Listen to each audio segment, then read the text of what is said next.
Bonjour à tous. Nous avons commencé il y a quelques jours une réflexion sur cette lettre aux Galates, écrite par Paul au chapitre 5 et au verset 13 et suivant.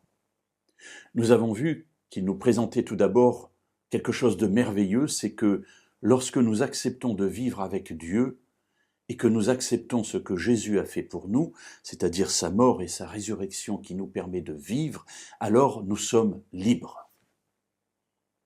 Et Paul continue en disant que cette liberté ne doit pas nous amener à vivre n'importe comment, mais au contraire vivre, j'allais dire, selon la parole de Dieu, selon ce que Dieu veut pour nous, puisque ce qu'il veut pour nous, c'est quelque chose de bon parce qu'il nous aime. Et Paul nous encourage à considérer que cette liberté doit être premièrement une occasion pour nous d'exprimer par notre vie l'amour que Dieu a mis en nous. Et comment cela se voit-il? Dans notre relation avec ceux qui nous entourent. Prendre soin des veuves, des opprimés, de l'immigré. Et j'avais terminé la méditation d'hier en disant, bien écoutez, si nous voulons savoir où nous en sommes de notre amour pour Dieu, savoir s'il a transformé quelque chose en nous, eh bien voyons l'intérêt que nous portons aux plus faibles.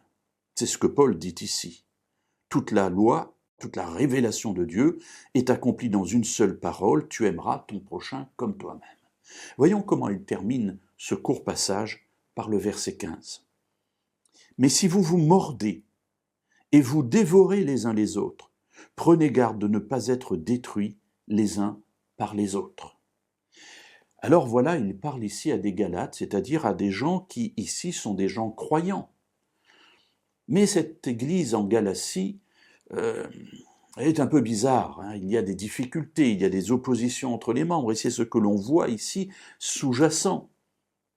Si vous vous mordez et si vous vous dévorez les uns les autres, prenez garde de ne pas être détruits les uns par les autres. Alors un moyen, mes amis, de ne pas se mordre les uns les autres, c'est de, effectivement, nous occuper des plus faibles.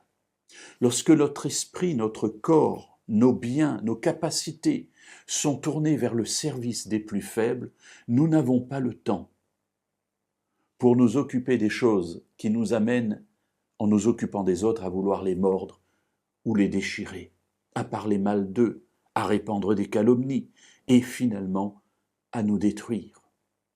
Alors sachons mettre en œuvre dans notre vie cet évangile du salut, de la liberté, non seulement pour nous, mais pour ceux qui nous entourent, et en particulier les plus faibles et les plus démunis. En faisant cela, nous nous préserverons nous-mêmes de tomber dans des actions qui nous détruiraient.